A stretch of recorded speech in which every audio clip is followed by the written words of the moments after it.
Thank you very much for inviting me to address today. And thank you, Excellencies and Joyce, for today's, for the leadership dialogues. I'm sorry, my text has disappeared, so I'm just pulling it up. That's why I'm playing it. Dear colleagues, it's a great pleasure for me to deliver the outcomes from this dialogue.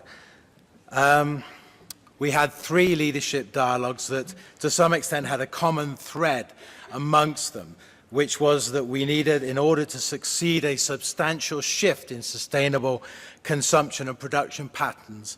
It needs to occur in all countries. Leadership Dialogue 1 looked at the environmental challenges related to poverty and natural resource management, including sustainable food systems, food security, and halting biodiversity loss. We know that the world is at a crossroads. Resource use, environmental degradation, and climate change are being driven by food systems suffering from unsustainable consumption and production patterns. The 2030 Agenda and the Paris Climate Agreement have given us a roadmap. We are already witnessing a mega trend in biodiversity and ecosystem loss that ultimately are impacting on human health. A transformation of our food systems has to take place that develops integrated, innovative solutions that link implementation that is favored to farmers' livelihoods, the environment, and health occurs.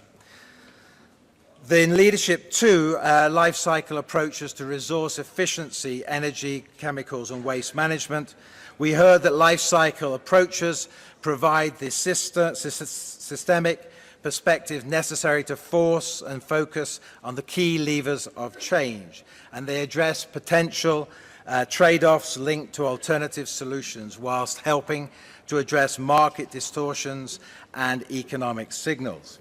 We heard about the benefits of life cycle approaches and how they can be scaled up through strategic decisions such as institutional procurement, both public and private, and investment that can boost the transition towards sustainable consumption and production.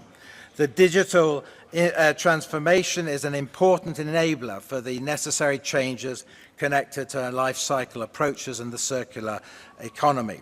In Dialogue 3, we heard that many governments are at the forefront in creating enabling conditions for the uptake of sustainable business practices and promotion of innovation.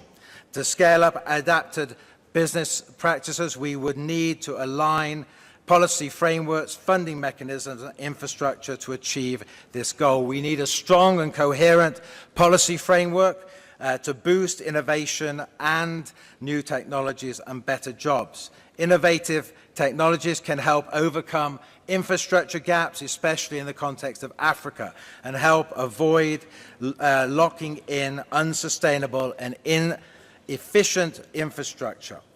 This discussion that we had here in Dialogue 3 will move now to the forum for the UN Multi-Stakeholder Forum on Science and Technology and Innovation for the SDGs, which will convene in New York in May.